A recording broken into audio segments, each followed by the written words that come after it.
Get off. All right, we ready? Okay, good morning, everybody. Thank you for joining us. We're here to talk to you guys today about WebP, which is an image format we developed, which will allow us to deploy beautiful, faster, and smaller images on the web. My name is Stephen Konig. I'm a product manager here at Google, working on the WebP team. And my name is Ilya Grigorik. I'm a developer advocate on the Make the Web Fast team at Google, where we work on WebP. So first of all, I guess to kick it off, why are we here, right? Well, why do we care about images, image formats? And the answer is simply that most of the bytes that we transfer in our applications and our web pages are in fact images. If you look at the stats, for a desktop site, over 60% of the bytes that we transfer are in images. So this is in addition to HTML, CSS, and everything else. And on mobile, it's even larger, so it's 70%. So optimizing images is oftentimes the number one performance optimization that you can do. And in fact, if you look at stats, there's a great project called HTTP Archive. What HTTP Archive does is it crawls over 300,000 sites on the web, top sites on the web, and basically tracks how the pages are constructed. So it doesn't care about the content of the pages, simply how they're constructed. So how much CSS are we downloading, how many images are we downloading, and the rest. And what you can see here is that, first of all, the trend is pretty clear, right? We are building more ambitious and more complex applications. The size is growing. So in fact, on desktop, an average site today is over 1 megabyte in size, almost 200 kilobytes. And on mobile, it's a little bit smaller, so that's good. It means that we're optimizing for mobile experience and for mobile networks, but nonetheless, 700 kilobytes. But then you look at images, and you notice that most of the requests are for images, both on desktop and on mobile, and the majority of the bytes are in images. So this is why WebP matters. And of course, you heard Linus at the keynote talking about WebP and how it can save bytes for users. And saving bytes is also important because bytes are literally expensive for a lot of people. You can be charged up to $1 per megabyte. If you've ever roamed with your mobile data plan, you know how expensive that can get. And it also affects performance. So that's trend number one, right? We're building more ambitious applications, transferring more bytes. Then, of course, you guys have all been enjoying the beautiful pixel screens, right? High DPI images. This is another trend that is making this problem, in some sense, a lot worse for us, or much harder, I should say. So the Chromebook Pixel has 240 DPI. And what that means is we're basically packing more physical pixels into the screen. So to get these high-resolution images, we also need to deliver more pixels to get a high-resolution image, right? There's no magic here. You can't ship a low-resolution image to a Chromebook Pixel and expect it to display nice, sharp edges across everything. We literally need to ship more pixels. So if we're not careful, we're just going to inflate all of the images by 4x because we're shipping 4 times more pixels. Now, hopefully, that's not what we're going to do. That's why WebP is here. So first and foremost, WebP is about improving data compression, right? We want to make sure that we build a faster web and a more beautiful web. But also, and we'll talk about this in detail, we want to make it simpler to deploy the beautiful web, which is to say, today we have a variety of formats which we need to balance between. It's like, oh, you want to do an animation, you need to use a GIF file. You want to have a transparency, well, you got to use a PNG, but then you can't animate it. And then if you want to have lossy versus lossless compression, you kind of have this like annoying tree of options. And with WebP, we can actually do all of that and give you better compression. So it's kind of one format that can achieve all of these great features. So let's talk a little bit about the history of WebP and where it came from. You may have heard of our WebM video and audio formats that we launched a couple years ago. The video portion of WebM uses VP8 as the video codec. And as part of the development of VP8, someone actually noticed that, hey, if I take a keyframe from a video stream, it offers really great compression, and this would actually be a really good basis for an image format. And so essentially that's how WebP got started. It was a sort of aha moment from one of the engineers on our team. And so we adopted that methodology as the basis for the WebP image format. So essentially, a WebP image is nothing more than a keyframe from a VP8 video stream. But it offers much better compression than alternate technologies, as we'll see. Both WebP and WebM are open source, royalty-free formats. You're free to deploy them, use them. There's no fees you have to pay, no licenses you have to sign up for. It's all sort of ready to go out of the box. So a little bit more in terms of the timeline of how we got to where we are today. We did the initial release back in 2010, which initially just supported lossy compression, so basically an alternative for JPEG. In 2012, we followed that up with support for both lossless and transparency, or alpha channel support. So at that point, we became an alternative potentially for PNG. And interestingly, one of the things that we did here is we separated out transparency from lossless. Because today, if you want to have transparency, you have no choice really but to use PNG. But that forces you to also use lossless. And in some cases, you might want transparency with lossy, which is something you can't actually do. But you can with WebP. And we'll talk about that. And then earlier this year, back in April, we launched our most recent release, which added support for color profile, animation, and metadata. So really, at this point, we have a full set of features that allow us to be an alternative replacement for both GIFs, PNGs, as well as JPEGs. But we're not done yet. There's more work we're doing, and we're continuing to work on improving the format. Top of the list are performance optimizations. We'll talk about performance in a little bit. And I think we offer really good performance for the features we provide today, but there's always room for improvement, and we're going to continue to focus on that. And similarly, better support for mobile and ARM devices. Those really sort of code optimizations. We support a wide variety of mobile devices in terms of Android and iOS today, but there's more work we can do to make that even faster. And then looking ahead, some of the other things we're thinking about are how can we support higher color depth images, so more than 8 bits of color. How could we do things like add layer support to support 3D types of images, even doing things like progressive rendering. And I'm sure there'll be other things. As the format becomes more widely adopted and used, we expect there's going to be feedback, and we'll take that into consideration as well. So you heard it here first. High DPI, 3D progressive rendering with WebP, right? Exactly, yeah. Okay. Coming to, probably by Friday, I'm guessing. Yeah, okay. So let's talk a little bit about performance and how WebP actually does in the wild. So the first thing I wanted to talk about is let's do a little bit of a comparison of WebP versus JPEG. And as Ilya mentioned, one of the challenges we have on the web today is just the predominance of images as the driver for how many bytes we're sending down the wire, and thus how fast our pages render. So in the old world, in the past, the only way you could really solve this problem was to reduce your image quality if you're dealing with JPEG images, right? So you have two examples of JPEGs up there. The one on the top is quality 80.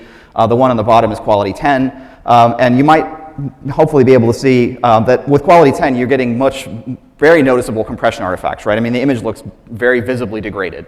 But the advantage is you're going from a 1.3 megabyte image to a 200K image. So if you were in a world where you were like, I have to reduce the size of my images because it's taking up too many bytes on my page, this was literally the only option you had, but you had to trade off visual quality in order to get it.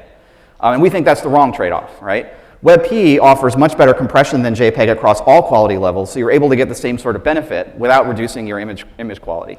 And an illustration of that is this chart, which shows you for a number of images which we did a sample on, for visual quality 20 all the way up to 90, the file size for JPEG versus WebP. WebP is the one in green below. And what you see is that for all image quality levels, quality settings, WebP is significantly smaller than JPEG. The one thing I'll note is you'll see on the JPEG slide, right around quality 75, you'll notice that the file size sort of grows exponentially with JPEG, right? So it does pretty good, mostly linear from below 75, but after that, image sizes get pretty big pretty quickly. With WebP, you have a much more linear progression. And so, ironically, as you look at higher quality images, which are important for the reasons we just mentioned, WebP's benefit actually grows. So while on average, WebP is about 30% smaller than JPEG, when you look at higher quality images, the effect is even more. And so that's something to keep in mind. Yep. So let's talk a little bit about WebP versus PNG. So there are cases, obviously, where you can't tolerate compression artifacts at all. So you're in a sort of lossless mode, or as I talked about earlier, maybe you need to have transparency. And again, WebP is another great alternative here because on average we get about a 30% file size reduction over PNG. But again, as I mentioned, one of the features WebP has is that it allows you to have lossy images with transparency, which is something you can't really do today with PNG. So in cases where you have an image that you're able to tolerate a little bit of compression in artifacts, maybe you want to say quality 90, quality 80 type of image, but you need transparency, you can encode that in WebP versus PNG and save even more. So in this chart, what you're looking at is a series of about 1,000 PNGs that we compressed both with WebP lossless, which is the purple, so that's, again, no loss whatsoever, and then we recompressed them again with lossy, but preserving the transparency.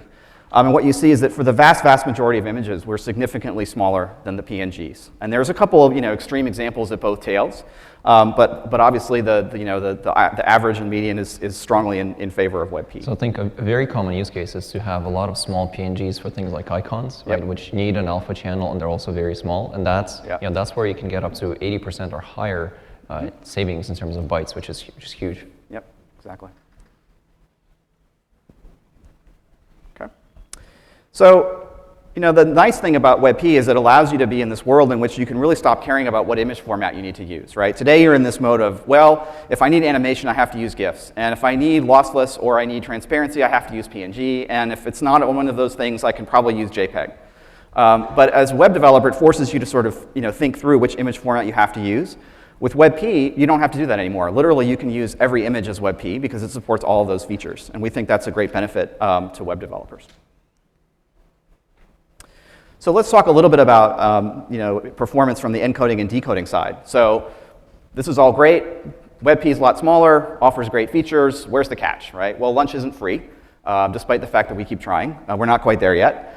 So you should know that WebP is more expensive to encode and decode. But there's some reasons, I think, why to sort of take these numbers in context. On the encoding side, it takes about 5 to 10 times longer to encode a WebP image than a JPEG, which sounds like pretty significant. But when you realize that encoding is typically done only once, right? In the vast majority of cases, you're dealing with a static image corpus, and you're encoding those images one time, and you're doing it not in your serving pipeline, right? You're doing that offline, right? And so if it takes an extra couple CPU cycles to encode your WebP images, that really shouldn't be something that would be a barrier to WebP adoption. On the decoding side, we're more computationally intensive, so yes, it takes more time to decode a WebP image, and on average, we're about 1.3 times slower than a comparable JPEG. What we've seen, though, is that in the vast majority of cases, unless you're targeting, unless you have a very specific use case, the amount of time you're saving just by virtue of how, the fewer bytes you're sending, more than makes up for the increased decode time. So, that's something to bear in mind. With that said, high encoding costs can be a limitation if there are, if in some use cases, and I'll give you one example from from Google as we've been trying to deploy WebP.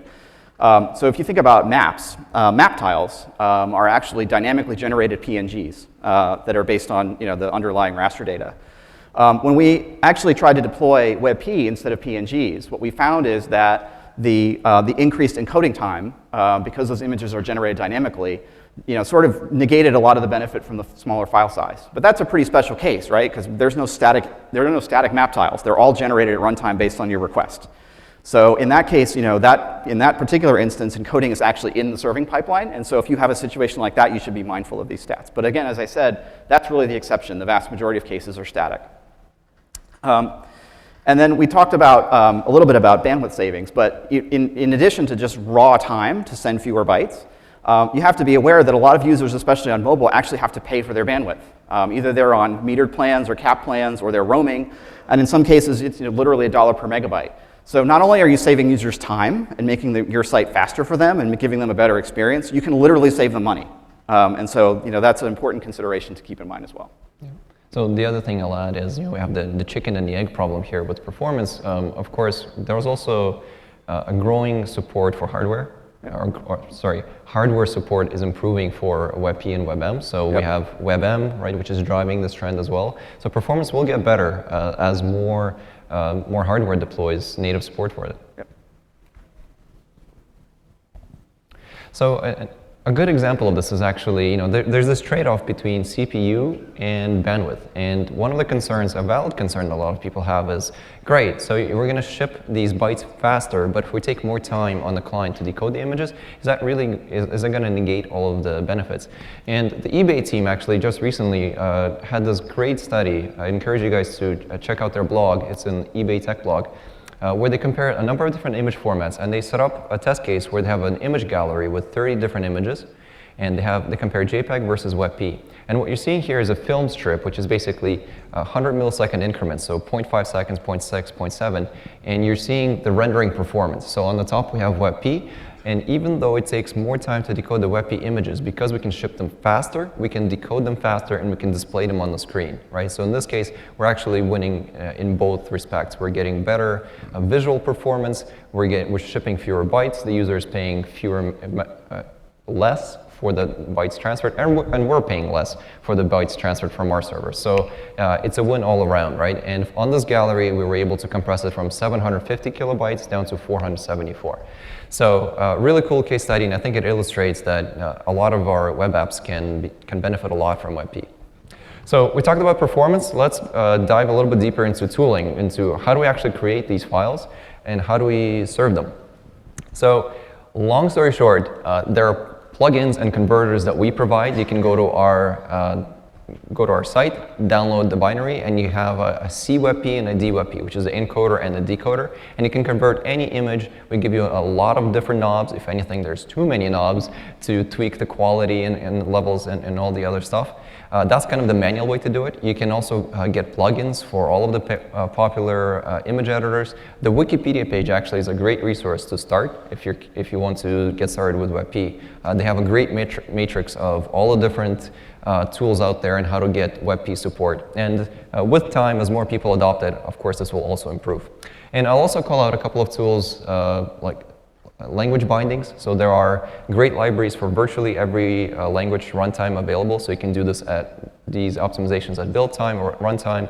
And there's some other tools which we'll demo a little bit later. In terms of the actual adoption and support today, of course, Chrome supports WebP. Opera also supports WebP and has been supporting WebP for a long time. We also ship native libraries, or we make the native library available for iOS, and it's also supported natively by Android. So you can deploy it both on native apps and on the web. There are ways to basically polyfill support for WebP on other browsers. So you can actually have a JavaScript decoder for WebP. I'm not saying that's necessarily a great idea, but you can do it if you wanted to. And we'll show you a couple of examples of how to do perhaps a better deployment strategy. And of course, we're also working with the Firefox team to get WebP supported, and fingers crossed, I hope we will see it this year, sometime later this year. So let's start with deploying WebP on the web, right? Like, great, we've motivated the use case. We know that we should be optimizing images. How do I even get started? And in a nutshell, there are a couple of different approaches. You can use server detection or server-side detection and client detection. And we'll talk through both paths. But one thing I'll point out is they're not mutually exclusive. You can and probably should use both, depending on your application. So the client-side detection is an easy case. Basically, you just want to test, the client loads some JavaScript, and you want to find out if the client supports WebP. Because then you can dynamically inject the image tags and fetch the appropriate asset, right? So you can have both a JPEG and a WebP on your server. And for example, Modernizer provides a one-line test function that you can run to determine if the client supports it. If you actually unroll and you look at the underlying implementation, it's basically 3 lines of JavaScript in there. They just inject an image tag and they add an onload element to make sure that the image is decoded properly. So you don't need Modernizer to do this. You can just inline this code directly. And I mentioned the JavaScript decoder. You can use that as well. So in fact, if you only want to serve WebPs, you can do that. You would just serve the JavaScript decoder, and then your images would load just fine. So that's client side. Server side is a little bit, I think, more interesting and more scalable for a lot of applications. So the way this works is when the client makes a request for an image, it sends an accept header, which advertises which file types it supports. So this is very similar to, for example, compression, right? So gzip negotiation, where the client advertises that it supports gzip, and then the server returns a response which is compressed. Similarly here, the client advertises that, hey, I support WebP, and then the server can select the appropriate asset, in this case, a WebP file. So Opera provides the accept header, which advertises WebP, and we just recently landed support in Chrome for that as well. So it's currently in Canary, and it will be making it to stable soon once we go through the release cycles. So with that, basically your server can just look at the accept header and serve the appropriate one, such that when, for example, an IE user comes, they won't advertise WebP for obvious reasons, and you can just serve a PNG file. And this logic is handled by the server, so you don't have to modify your application. This is the best part. And I'll show you some examples later in an actual demo. A slightly different approach, and this is actually very popular with a lot of web optimization products today, is to rely on user agent sniffing. So the reason this exists today is because we didn't have the accept header, right? So we're fixing this problem, we're making it much better and easier to deploy, but you will find applications or approaches that will use this strategy, where they will check the user agent and say, hey, I know that Chrome supports WebP, hence I will serve markup, the HTML markup, which has WebP files embedded in it, or the references to WebP files. Whereas for Internet Explorer, I will serve the JPEG version. So then, there's a couple of other quirks I need to worry about. For example, caching, right? If now we're generating multiple versions of the HTML, one with WebPs and one with JPEGs, how do we make sure that the IE user agent doesn't get the WebP assets? This is why we're marking this document as private, which is to say the client can cache it, but intermediate servers can't. So some intermediate proxy can't cache it. So those are the kind of do-it-yourself approaches. The good news is we actually provide tools that will do all of this work for you. So we have a PageSpeed product, or family of products, I should say, which are both open source. We have modules available for Apache and Nginx. And we also have a Google hosted version, which is PageSpeed Service. So let me show you guys an example of this actually in action. So I'll make this a little bit smaller. On my blog, I have a little gallery of my favorite photos. Beautiful images, or at least I think they are. And you can see here that I have Tokyo, Oxford, and Aurora, right? And they're about 3 megs. Now, I'm serving them as PNGs. That's just how I happen to have saved them on my server. 3 megs is probably a little high, so I think we can do better. So I'm also running PageSpeed Service, and the way PageSpeed Service works is I have my origin server, where all of my markup lives. But my www domain is actually routed through Google servers, such that when you visit my site, you actually hit a Google server, which then fetches my content, it optimizes it, and serves the optimized assets. So let me show you the dashboard for PageSpeed Service. We have the overview here, and this is basically, so this is my server, Google servers, and then the visitor is hitting the Google servers.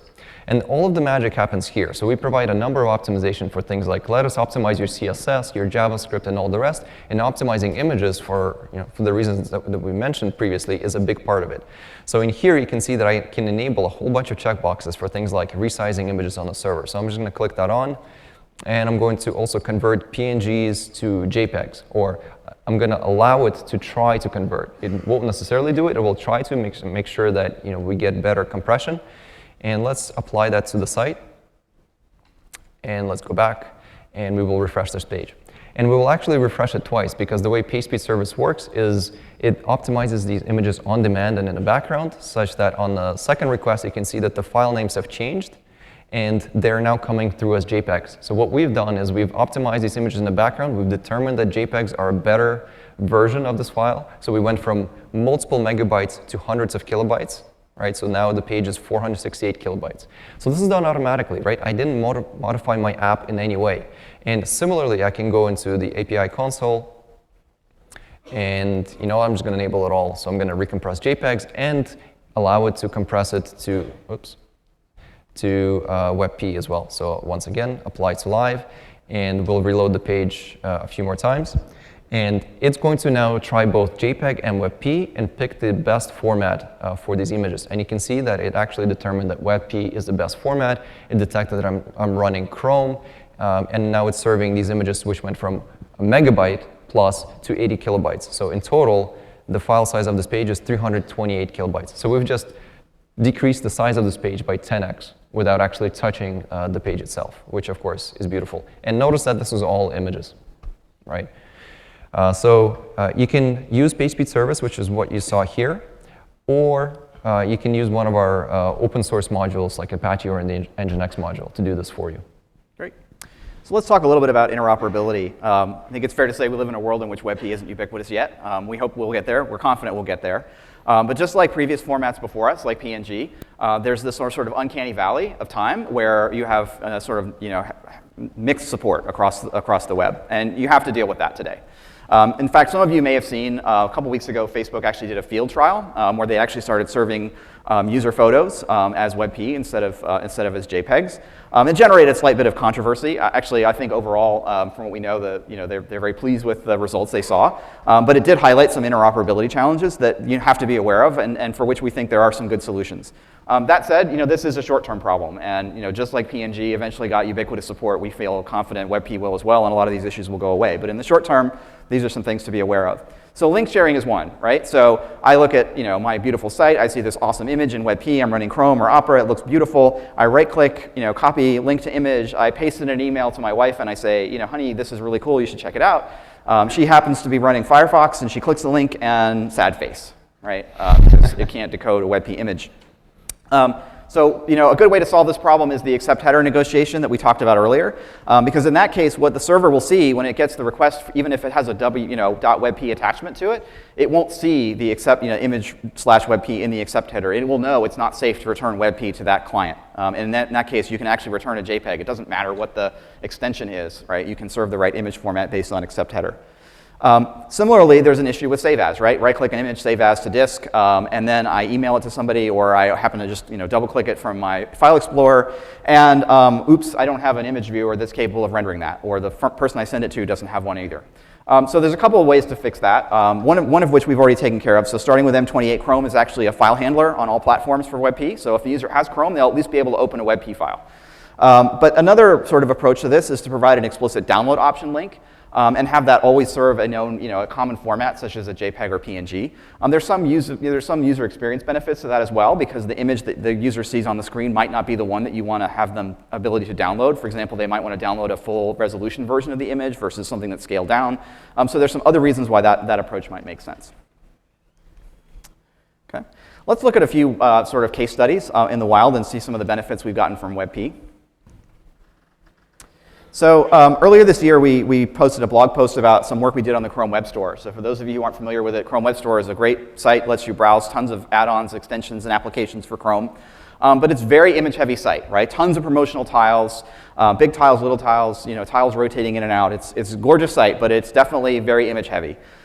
So we went through a process of converting all of those images to WebP and serving them to Chrome and Opera users. When we did that, we got an average 30% reduction in image size across all the images on the site. But more importantly, we reduced page load time by a third, right? And that was pretty significant. And it really, at the end of the day, turned out to be not a tremendous amount of work. Really, we just request, we have a server that serves image assets. It's capable of doing transcoding, and then we just tell it, hey, if the user is Chrome or Opera, serve WebP, and magically things start getting faster, very easy. And then one example is the calendar tile that you see here, right? Two versions of the same tile. One is 32, one is 8.3K. So tremendous difference, with very little plumbing work that was needed to get that to happen. And we're in the process of deploying WebP across all of Google sites that serve images. So some of these are supported today. Others you will see support rolling out across the rest of the year. Some of them are in various stages of experimental and field trial. But literally across the gamut of sites across Google, we are in the process of doing all this transition, and we'll be doing that throughout the course of the year. We'll talk about one more of them in a minute. Yeah, so we're definitely dogfooding a lot of the WebP deployment strategies today. And one great example is actually data compression. So once again, you guys, if you saw the keynotes, Linus actually talked about this, where we now have a new feature in Chrome. And if you haven't tried it, I definitely encourage you to. If you go to the App Store and download Chrome Beta, you can go into your settings. There's a new tab called Bandwidth Management, and you can basically enable Chrome data compression. So the way that works is when you make a request, we will actually route the request to a Google server, which will then fetch the content and all the associated images, compress it, minify it, optimize it, and then deliver the optimized version to your site, or to your phone rather. And we find that we get on average 50% data reduction when we do that. So this is a huge benefit to the user. And guess what? Images are once again the #1 optimization. So in fact, one of the big optimizations that we do in Flywheel or data compression is just re-encoding literally every single image to WebP. We just transcode everything to WebP, and that helps reduce the data usage quite a bit. This is a great site. I love to share this site. Let's actually look at a demo to appreciate it in all its glory.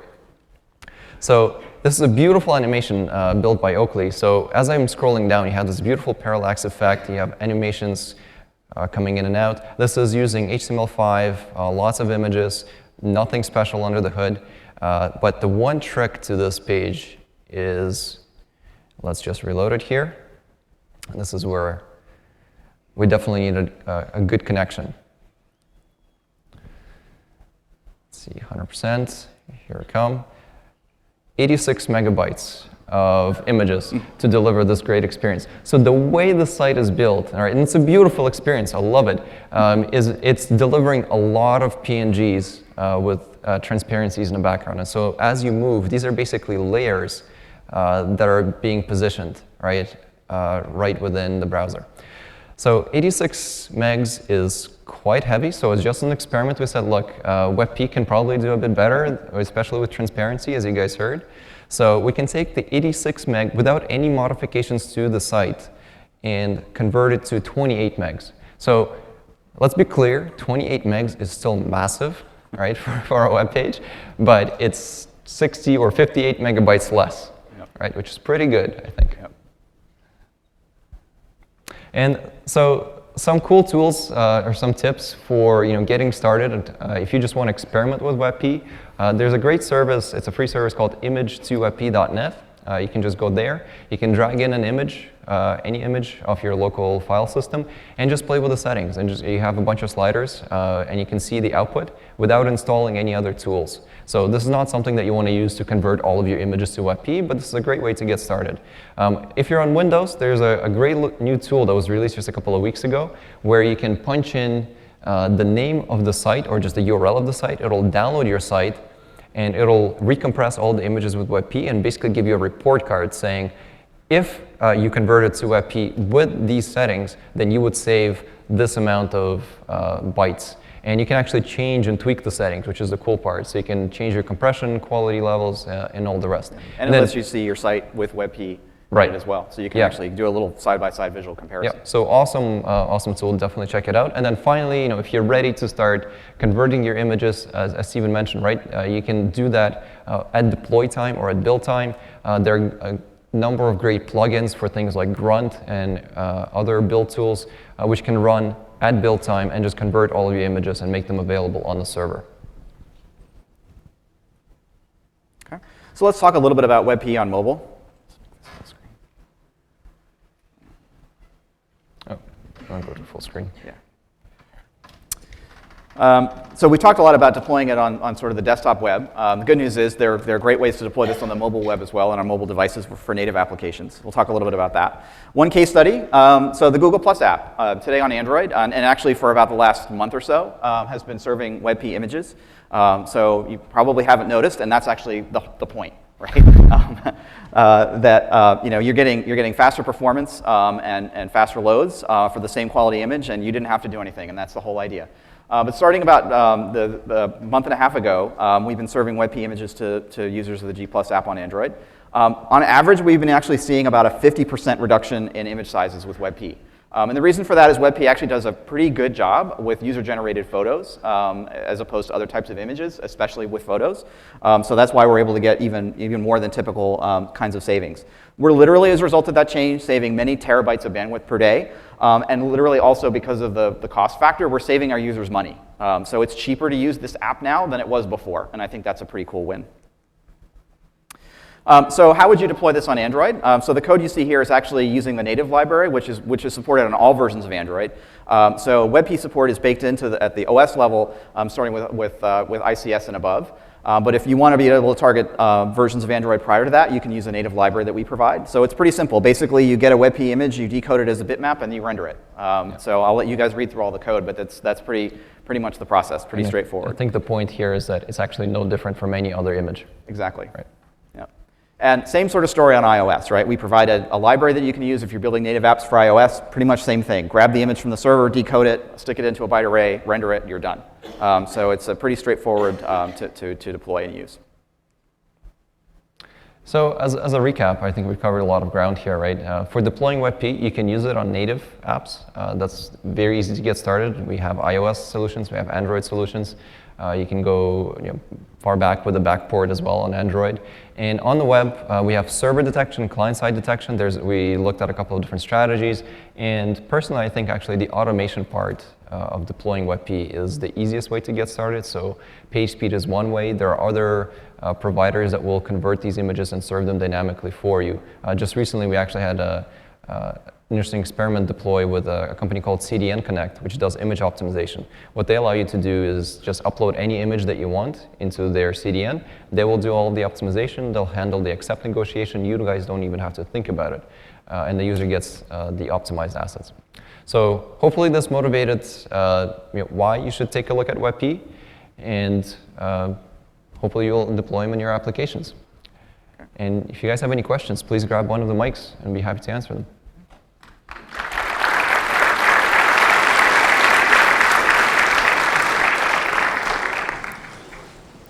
Hi, you guys talked about encoding, or you showed example of decoding on Android and iOS. I was just wondering if it's likely or realistic to encode on Android or iOS in the process of an application where you'd be taking a picture and then want to send it to a web service and encode it first. Can you talk about that? Yeah, I think you could certainly do that. The libraries we provide today are focused on decode because that's the predominant case. But literally, they're nothing more than a port of the full library that you find on our site. So I think we could certainly look at that, or it's something I think you could do today. Just porting that code for the encoder. Okay. I have a question about using the accept header to serve the right image format. Right now on our site, all image links are complete permalinks that gives you the same data no matter where you are or when you are, which is really nice for our CDN, which just uses the URL as a cache key, and also any caching proxy between our user and our CDN can cache based on just the URL. So I'm wondering what sort of CDN support do you see for using that accept header as part of the cache key, and also how that affects downstream caching proxies. Are they able to distinguish that, or do we just have to tell them that the downstream proxy can't cache it? Yeah, so the other part I didn't cover around the accept header is the vary accept, right? So when you provide a different image based on accept header, you also have to basically indicate to upstream proxies to say this image is different based on certain parameters, right? So that's why you specify vary accept. And we actually have a good tutorial that I've written up recently for how to make this work with Nginx and Apache and other servers. And working with CDNs, I've talked to Akamai and others. They're in the process of deploying support for accept. And in terms of proxies that you see users have, do you find that the level of support for being able to identify that properly is high enough that you'd be willing to send that to your users, or do you see a lot of errors? So the default behavior for a lot of proxies today is if they see anything but accept encoding is to not cache it. Mm-hmm. So that means that it'll just bypass that cache. Okay. So it won't break your site, which I think is a more important part. Okay, thanks. Yes, hi. How do you see WebP being used in medical radiology? Sorry, which? In radiology. Good question. I'm not sure. We think there's lots of applications. I mean, we've been heavily focused on the web for sort of obvious reasons. But having said that, I think there are a lot of additional types of applications where WebP makes a lot of sense, right? In cases where storage is a primary concern, WebP is an obvious choice, right? We can get you the same image with no loss of visual quality, or purely lossless if you want, for 30 to 50% less bytes. So we haven't been focused on those kinds of applications just yet, but I would expect that as we make more progress in getting it deployed across the web, it makes a lot of sense. I mean, it would make sense for camera and device makers to store these images as WebP natively, right? Literally, you're going to get a third more images on your SD card by using WebP. But the reality is they're not going to do that until there's better support in sites across the web for uploading WebP. So we have to sort of get there first before we can move on to the second tier. But I think applications like that make a lot of sense. Yeah. Hi, I'm curious about photographs in particular. Typically they come off of the camera in a JPEG format. Yep. Re-encoding it, would you want to use the lossless re-encoding so as to avoid introducing new artifacts? If so, what kind of savings do you get there, and so on and so forth? Yeah, you can certainly do that. I mean, even if you take a JPEG and recompress it as a lossless WebP, you're still going to get byte savings over the original source. So that definitely still makes a lot of sense. It depends a little bit on the quality setting that's coming out of the camera. If the quality is high, recompressing into a lossy WebP, you're really not going to get anything significant in terms of additional compression artifacts. But it is something that, as you're thinking about deploying this, one of the things that we do internally is we do a visual comparison. We take like a couple hundred to 1,000 images, and we'll recompress them as WebPs, and we'll compare them against the original JPEGs and do basically an eyeball comparison. And I think that's important because depending on the nature of the images you have on your site, you may want to tweak the quality settings to get the right mix. The other thing I would say on that too is that sometimes the issue is about improving quality with keeping the file size constant, right? We see that too in some cases where the site is actually more interested in saying, gosh, those thumbnails we served today are really crappy, like they look terrible. But we can't afford to increase the JPEG quality because it would cause more bytes and make the page slower. WebP is actually a great way to solve that problem too. So there's lots of different ways you can use WebP. So at the end of the day, it just becomes a case where you have to compare them and get to the level that you're comfortable with based on what your corpus looks like. Yeah. Great, thanks. Maybe I'll just add one more thing, which is in our encoder tool. When you look at different quality levels, so you can actually say like 75, 80, and others. We also have a couple of profiles built in. There's like a photo profile and a few others. So I still encourage you to play with them and kind of get a feel for how it looks. But there's some presets in there. Okay, great, thanks. Hi, I've got 3 questions. The first one is there a way to do soft tiling and sub-resolution image decoding? The first question. The second one is the keyframes used in VP9 the same decoder that WebP is based on? And the last question, is there any vector instruction support in iOS for the iOS library? So your last question, I don't know. I'll have to follow up on that for you. In terms of VP9, no. So the WebP is based on a VP8 keyframe. We've looked at, does it make sense to transition to VP9? And for a variety of reasons that I can get into offline, we feel like it doesn't. So we're going to be staying on the VP8 frame for that. And I apologize, I've forgotten your first question, but maybe we can follow up offline. Okay, yeah, it's on. It's to do with like 16K by 16K texture maps or tiles. Yeah. Can you generate a thumbnail without decoding the entire image? That's sub-resolution image decoding. And the last one was soft tiling, to grab a region of that 16K without decoding the entire thing. We're looking at techniques like that. We don't have direct support for it today, but those are things we are looking at. Cool. Hi. You guys mentioned that encoding is 5 to 10 times slower compared to JPEG. Is there anything on the horizon where that would improve? I mentioned performance optimizations is one of the things we're working on, and encoding performance is probably the top of that list, right? I would say, just in general, right, the reason WebP is smaller is because we spend more CPU cycles to compress, right, and we use more sophisticated algorithms. So we will never get 1-to-1, right? That's just not going to happen. What we're shooting for, our goal is somewhere around 2 to 3x is where we hope to be. So. Thank you. I'd like to mix like JPEGs and WebP files in a cache on Android. Does the WebP native library sort of can detect that this is a WebP image and this is a JPEG image and decode that too? Does it do redirects to JPEG and PNG bitmap decompression? I don't think the WebP library will do that for you, but there are great tools available where you can just read the header of the file, of any file, and basically determine file type, and then just pick the right path in your code. So I have to do it manually? Correct, yeah. Okay. Does the backport library support all versions of Android? I believe everything Froyo and above. All right. Can you provide some insight on how WebP behaves with images that are a combination of where a PNG image and JPEG image would be great? So, for example, a screenshot or something like that. So I'm not sure what your question is. Can you elaborate a little bit? It seems like WebP is able to behave great on photos or to replace PNG. Yep. What if the image is a combination of both? I see. Yeah. So in general, what you saw, for example, on G+, is that WebP does fantastically well in cases of like photos, right? Traditional photos you see from cameras. It does really well on just about everything, right? It just does even better on things like photos. So if you look back in the slides, I had a chart of 1,000 PNGs, and there are different types of PNGs. Some of them are photos, some of them are animation. Some of them are animated, just drawings. Some of them are screenshots. And 98.5%, 99% of those images are smaller in WebP than they are in PNG, right? There's a little bit of a thing at the end where the PNG is smaller. Those actually are cases where the image itself is like 4 by 4, something really tiny. And what you find out is that the container for WebP actually is bigger than the image size. And so it winds up being bigger than the original one. So if your images are a lot like that, then I would tell you stick with PNGs, right? The other case that we see that I highlighted is cases where if you're generating images as part of your serving pipeline, right? So you have something that you're then creating an image from, and that's being generated dynamically.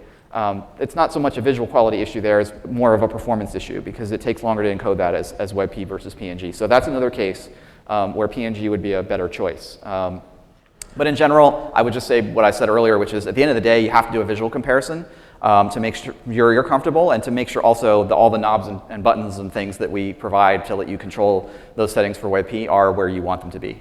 Mm-hmm. Right, so maybe one more thing that I'll add is if you guys have any follow-up questions later about WebP, we do have the WebP Discuss Google group. All of our engineers monitor it, we monitor it, so if at any point you guys are experimenting with it or have questions about WebP, please post there. And otherwise, thank you for coming up. Thanks.